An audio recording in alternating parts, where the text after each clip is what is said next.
Hi, my name is Robin Leake. I am a ghetto aerobics life coach, uh, which means I aid people in changing their lives just from where they are because it worked for me. It's something that I developed over the course of 7 years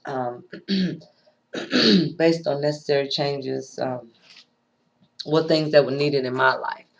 Um, I have no PhDs or master's degrees. All I have is my life's philosophies. So my way out, you may not see, but it sure has worked for me. Now, I'm not saying this from a life coaching standpoint, but then I'm just saying it from being the person that I am. It's just my opinion about life. Everybody shares their opinion. They don't care what they say, how they affect other people. People just have the right to share it. So, on that level, I'm going to just share my opinion. I'm going to share what I feel about several things. One is that our president has evoked change, so to speak, since he decided to run for president. I say that because change is not necessarily what's happening um, as to what has happened. In order to know what we've changed into, we've got to know what we've changed from. And a lot of the times we can only revert back so far when actually it goes a lot farther, a lot deeper. Many of us say we believe in a creator, or in a higher power, in this glorious being, and some of us don't. However, where did you come from? And how did you arrive at the person that you are right now? Because I guarantee, in my opinion, I believe beyond a shadow of a doubt, we're not the people that God created us to be. The creator I believe in. Uh, you know, we just have to be able to identify what we've changed from.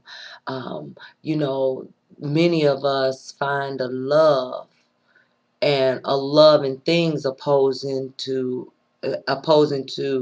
a love for people, or a love for individuals, a love for each other, a love for family, a love for self.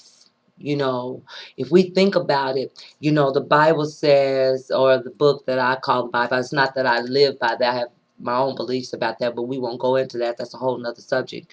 But I believe scriptures, people live lives and they told of stories that they lived and they believed true.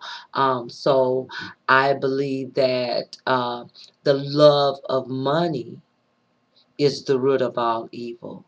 And we say we don't love money. You give it freely, but how much of it do you save?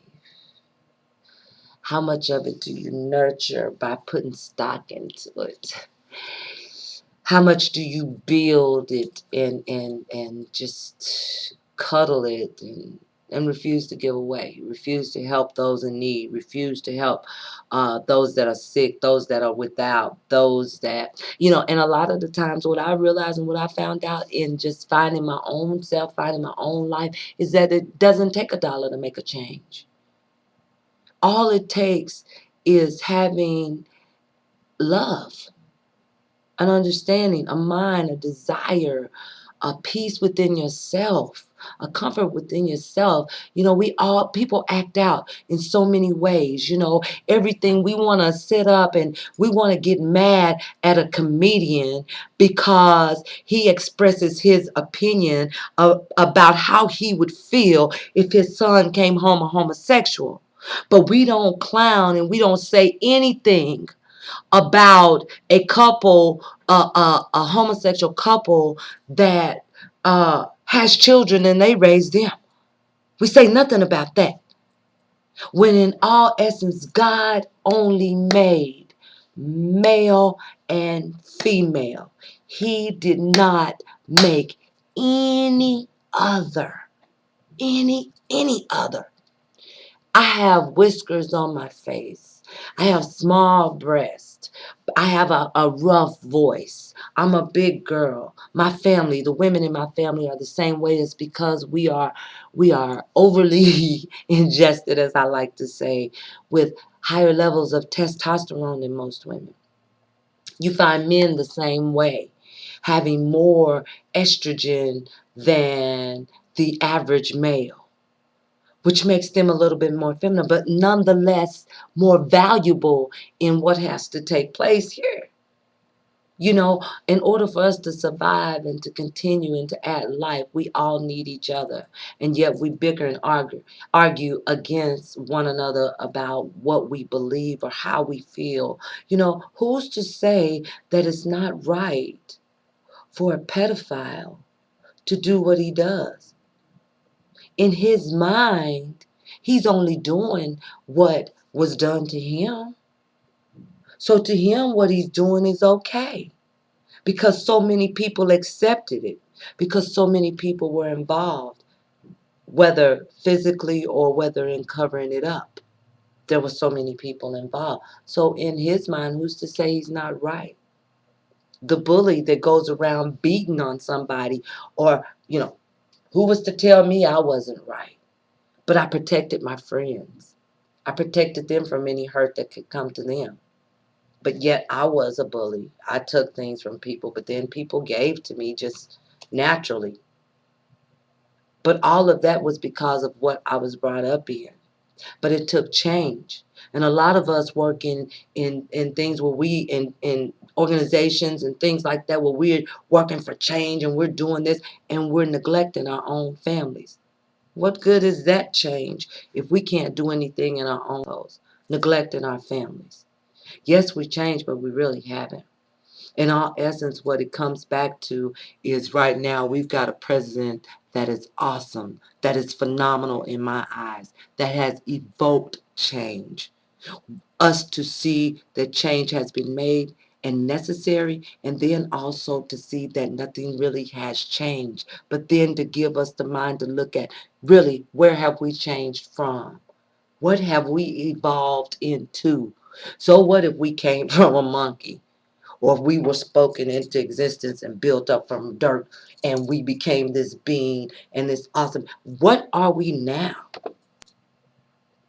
Are we anything like what we think or thought or imagined that we could be? I don't know. I don't think so. But that's just my opinion. At any rate, you know, we accept a lot of things we see on TV and as to be true. And we live life accordingly. It's no wonder society, we're sick. Society's thoughts stink. They stink. Look at us. Look at us. Feeble Americans. Why? Because we can't support one another. We can't help each other to stand alone. We can't lift each other up. We're so low, we can't lift each other up. Have no thought or concern of the next man's feelings or family or children. None. But we're Americans. Love you. Peace.